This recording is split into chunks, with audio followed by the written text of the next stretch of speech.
mentoringme.com on successful job interviewing.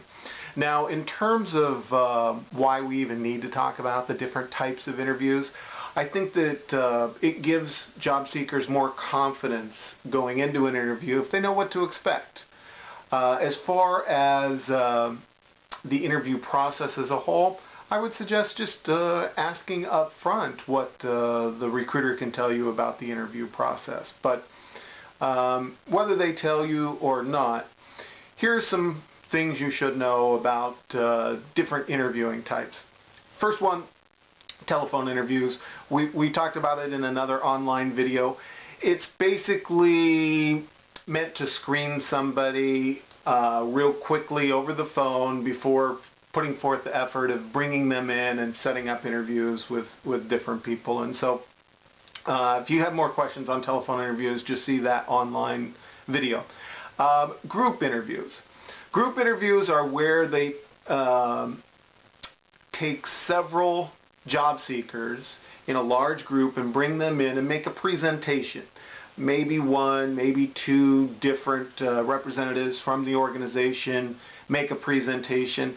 Typically, this is done if the job is a high turnover job or maybe an entry-level job and there's a lot of applicants, and the human resources or the recruiter or the hiring manager will get up and give some of the details, including some of the negatives as far as work schedule or pay, and there's no benefits for the first 6 months or whatever it is.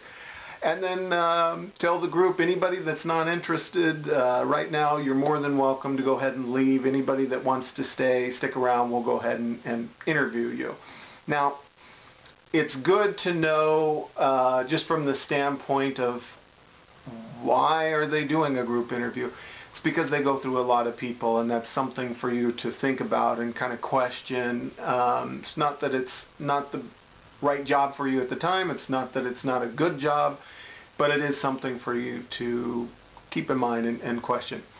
The next type of interview is sort of the reverse of that. It's called a panel interview, and it's usually done with one job seeker or candidate at a time and multiple interviewers.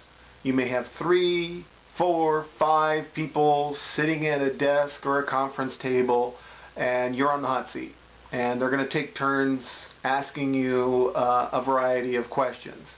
Now, some of the pitfalls that you need to watch out for here that a lot of candidates make is they'll zero in on one of the people asking them questions and not pay enough attention to the others. You really need to direct your initial answer to whoever it was that asked the question, but equally scan and make eye contact with everybody that's on the panel.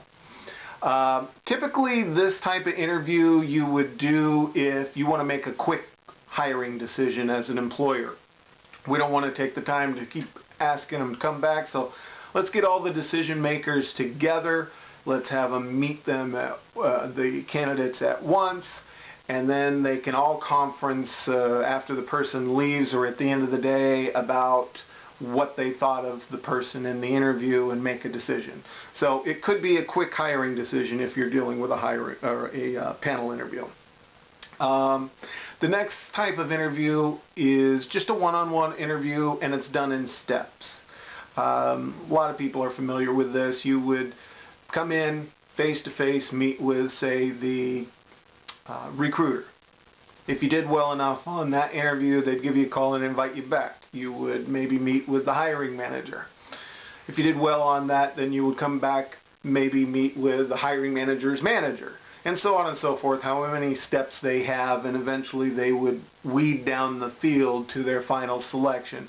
It's pretty good from the interviewer's standpoint because we get to basically see you on different days, and sometimes people have a really good day, and if they interview only on that one day, it gives us a false impression. Maybe during one of those steps you have a bad day and it shoots yourself in the foot and you're no longer in the running. So the key here is really just to be consistent and to stay organized in your thoughts, and obviously not to contradict anything from a previous interview, but really just kind of build momentum. The more times they ask you to come back, the better you are doing, because in each step there's fewer and fewer candidates involved. The next type of interview process is one-on-one, but it's compacted. We may use this when we have somebody that's maybe relocating or flying in, or we just want to still have our one-on-one interviews, but we don't want to wait several weeks to get all of this accomplished. So we'll bring a candidate in, and first thing in the morning they'll meet with one of their peers that they'll be working with. They'll interview an hour after that with the hiring manager, an hour after that with the recruiter, an hour after that with the regional director. Whatever it is, it's a full day of back-to-back-to-back interviews. A couple of things that you need to be cautious of with this type of interview. Number one, I've seen a lot of candidates do well in the morning, and then by the end of the day they're just so worn out that they're very flat with their personality, and they don't get as high a marks from the people that they meet with in the afternoon. This is usually because you don't get enough to eat. You're worried about the interview, you're thinking about your answers. Make sure that if you're there all day, you get something, you nourish yourself at lunch. Which brings up the other possible pitfall.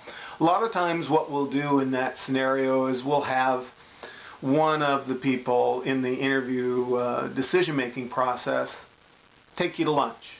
It'll be casual, it won't be asking you interview questions, you'll be relaxed, and some people relax too much, and they don't realize that they're still being interviewed even though it's a casual conversation, and somehow they stumble and make the wrong impression. That feedback goes into the hiring decision. So I would make sure that you get something to eat, but I would also be very wary of the fact that you're always being interviewed. And that's true whether you're sitting in the lobby and the administrative assistant is there. She's going to give feedback. The person takes you to lunch is going to give you feedback. The person escorting you from one interview to another is going to give feedback.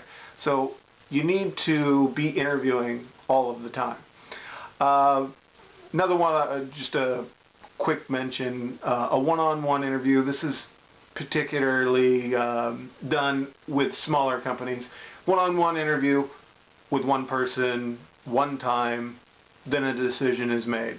So smaller companies, hiring manager knows they have to hire somebody. There's maybe not a recruiter on staff. There's not a big HR department. They're just going to bring you in, interview you, make a decision. Real short, simple. But the same tips and pitfalls apply to that one. That's about it for the different interview steps. Again, just a short video to kind of know what to anticipate as you're going through different processes that different companies utilize. Good luck on your interview.